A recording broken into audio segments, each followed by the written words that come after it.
5 तारीख को जो वोट पड़ेगा उसमें सिर्फ और सिर्फ अखिलेश यादव जी की साइकिल कोई। और 5 तारीख को ही प्रधानमंत्री नरेंद्र मोदी कुंभ जाने की तैयारी कर रहे हैं। क्या इस स्नान से, क्या इस दौरे से समाजवादी पार्टी पर कोई प्रभाव पड़ेगा या वोटिंग जो समाजवादी पार्टी के साथ सर्व समाज है की वोटिंग है उस पर कोई प्रभाव पड़ेगा? क्या वोट कर सकते हैं? जो महान जनता थी उन्हें भारतीय जनता पार्टी को आईना दिखाया था, वही काम मिल्कीपुर में भी। ऐसा ही इसमें एक और पार्टी ने एंट्री की है जो आजाद समाज पार्टी है, उन्होंने भी एंट्री की। तो हम और कुछ नहीं कहेंगे आपसे। यहाँ पे विकास देखा जा रहा है। अखिलेश यादव जी का ये सेमीफाइनल है। 2027 में वो पुनः इस प्रदेश के मुख्यमंत्री बनने जा रहे हैं और 3 तारीख को हमारे राष्ट्रीय अध्यक्ष श्री अखिलेश यादव जी भी आ रहे हैं। मैं ललिता राठौर 2002 से समाजवादी पार्टी में सदस्यता लेके कार्य कर रही हूँ। ये गरीब जनता के रग रग में समाजवादी पार्टी और चुनाव चिन्ह साइकिल है। समाजवादी पार्टी में ही वोट करेंगे और अजीत प्रसाद को जिताने का काम करेंगे। वोट करें तो किन मुद्दों पर वोट करें? क्योंकि मायावती बहन जी हैं जो हमारी माननीय, वो अब फ्लॉप हो चुकी हैं। 5 को वोटिंग होनी है, 8 को रिजल्ट आएगा। किसकी सरकार बनेगी और क्यों बनेगी? मैं उत्तर प्रदेश के बलिया जिले से आया हूँ और बीजेपी सिर्फ और सिर्फ लाठी और गुंडई के सहारे ही जीतने का दावा कर सकती है।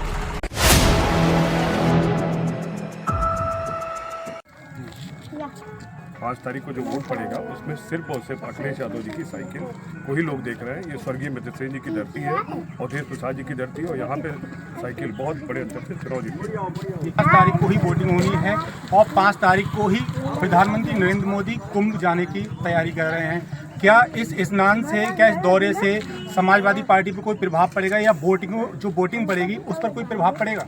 देखिए, समाजवादी पार्टी के साथ सर्व समाज है। जब स्वर्गीय मुलायम सिंह जी भी इस प्रदेश के मुख्यमंत्री थे और 12 से लेकर 17 और प्रदेश के मुख्यमंत्री अखिलेश जी थे, तब भी कुंभ का आयोजन बहुत धूमधाम से हम लोग करते हैं। और सर्व समाज में दोहराना चाहता हूँ, सर्व समाज समाजवादी पार्टी के साथ है और मिल्कीपुर में समाजवादी पार्टी की ही बहुत बड़ी जीत होने जा रही है। मुख्यमंत्री के दौरे के बाद क्या आपको लगता है कि जो समाजवादी की वोटिंग है उस पर कोई प्रभाव पड़ेगा? क्या वोट कर सकते हैं? देखिए, अभी 2024 का जो लोकसभा चुनाव हुआ था अयोध्या धाम की धरती पे, उसमें समाजवादी पार्टी के प्रत्याशी, पीडीए के प्रत्याशी और देश प्रसाद जी ने बहुत बड़ी जीत हासिल करी थी और अयोध्या धाम की जो महान जनता थी उन्हें भारतीय जनता पार्टी को आईना दिखाया था, वही काम मिल्कीपुर में भी होने जा रहा है। यहाँ पर प्रभार जो है मुख्यमंत्री ने स्वयं संभाला हुआ है। 70 से 80 विधायक उतरे हुए हैं और पूरी कैबिनेट उतरी हुई है सिर्फ एक उपचुनाव में। लेकिन ये जनता हमारी जान चुकी है और यहाँ पे सिर्फ और सिर्फ समाजवादी पार्टी ही जीतेगी। समाजवादी पार्टी से, जैसे कि कई लोग यहाँ प्रचार प्रसार कर रहे हैं, और समाजवादी की जो लड़ाई है वो शायद भाजपा से है, लेकिन ऐसा ही इसमें एक और पार्टी ने एंट्री की है जो आजाद समाज पार्टी है, उन्होंने भी एंट्री की। क्या इससे प्रभाव पड़ेगा? देखिए, यहाँ पे सिर्फ और सिर्फ 2012 से लेकर 2017 के विकास कार्य देखे जा रहे हैं और विकास कार्य सिर्फ और सिर्फ अखिलेश यादव जी की सरकार में हुआ है। तो हम और कुछ नहीं कहेंगे आपसे। यहाँ पे विकास देखा जा रहा है। अखिलेश यादव जी का ये सेमीफाइनल है। 2027 में वो पुनः इस प्रदेश के मुख्यमंत्री बनने जा रहे हैं और लोग, मिल्कीपुर की जनता सिर्फ और सिर्फ समाजवादी पार्टी के ही तरफ देख रही है। समाजवादी पार्टी से अभी तक कौन कौन आपके साथ प्रचार करने उतरा है और आगे जो अभी 5 तारीख आ रही है उससे पहले कौन कौन प्रचार प्रसार करने के लिए उतर सकता है? जो स्टार प्रचारक हैं कौन कौन आ सकता है?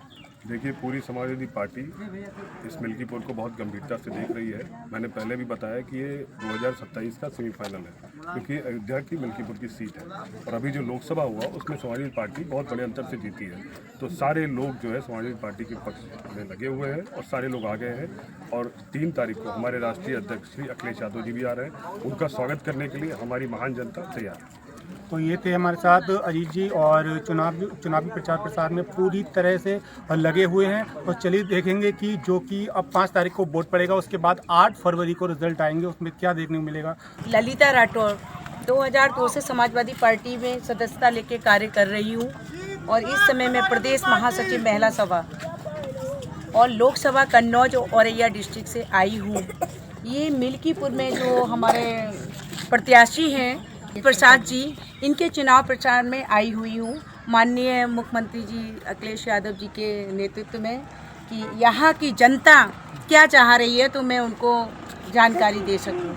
क्या लगता है इस चुनाव में कौन किस पर भारी पड़ेगा? देखिए, ये माननीय नेताजी की धरती है क्योंकि मित्रसेन बाबू स्वर्गीय नेताजी के साथ के हैं और वहाँ मित्रसेन बाबूजी ने इस गांव गली गरीब किसान मजदूर को सींचा है।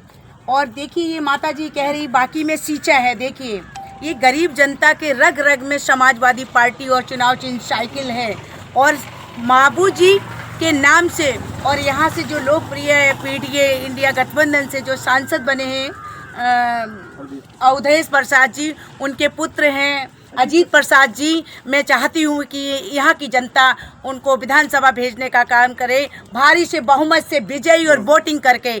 मैं युवा माननीय राष्ट्रीय अध्यक्ष जी वो कंधे से कंधे मिलाकर आज युवाओं का आगे कर रहे हैं और वो जीते।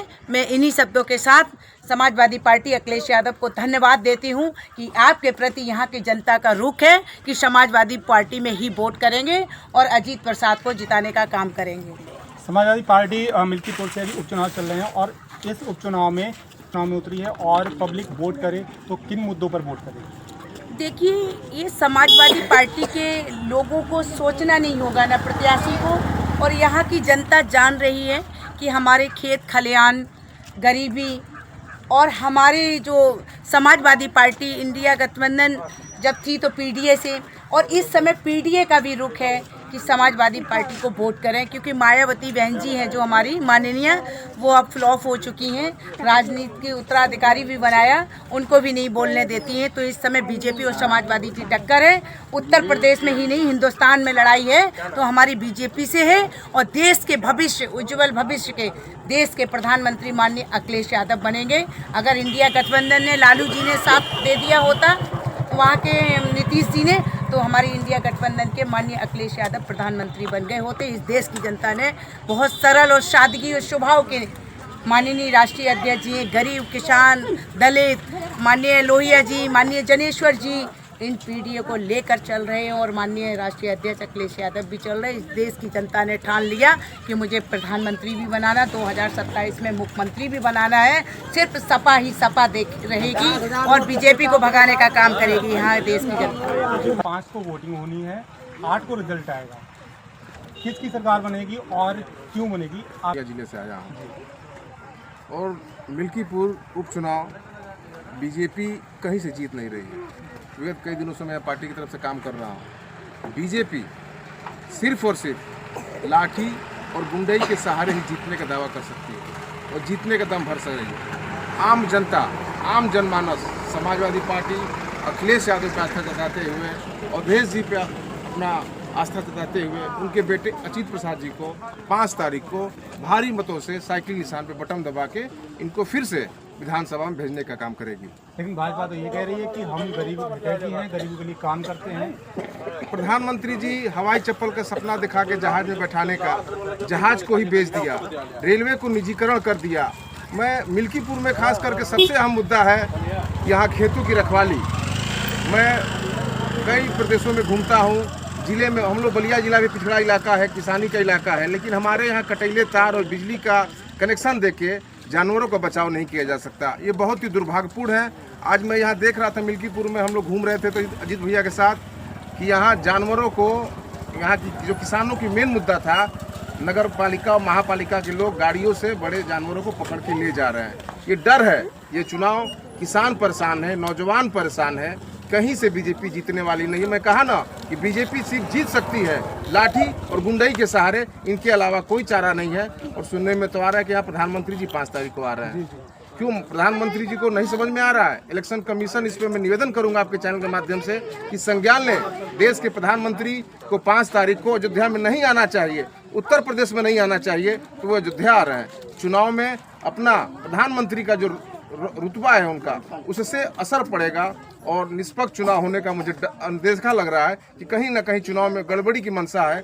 क्योंकि ये एक देश एक नेशन चुनाव कराने वाले लोग पूरे देश में एक मिल्कीपुर का चुनाव जो 9 विधानसभा हुए उसके साथ जब नहीं करा पाए, तो किस तरह 1 नेशन 1 इलेक्शन की बात करते हैं? नहीं, वो तो कुंभ नहाने आ रहे हैं, कुंभ स्नान करने आ रहे हैं। कुंभ नहाने का राजनीतिक स्टंट है। जब भी चुनाव आता है कहीं नहाने जाते हैं, कहीं आश्रम में जाते हैं, कहीं, मैं तो क्या कहूँगा आपसे, ये सिर्फ चुनाव में बरगलाने का काम किया जा रहा है और आस्था को केंद्रित करके चुनाव में बाधा उत्पन्न कराई जाएगी। तो नतीजे अब 8 को आ ही जाएंगे, सब दूध का दूध पानी का पानी हो जाएगा, कौन क्या जीत रहा है। लेकिन आप ये बताइए कि जो समाजवादी पार्टी चुनाव में उतरी है, किन मुद्दों के साथ उतरी है? देखिए, समाजवादी पार्टी अखिलेश जी हमेशा नौजवान, किसान और खास करके जो पीडीए का मंत्र है, जिसमें हर जमीन से जुड़े हुए गरीब पिछड़ा, दलित पिछड़ा, हर वर्ग जो पिछड़े हुए लोग हैं, दबे हुए लोग हैं, उनको लेके चलने का जो अखिलेश जी ने संकल्प लिया है कि देश में तीसरी सबसे बड़ी पार्टी बनी है। आने वाले 2027 में मिल्कीपुर जीतेंगे और 27 में भी अखिलेश जी की सरकार यहाँ बनेगी और समाजवादी पार्टी की सरकार बनेगी।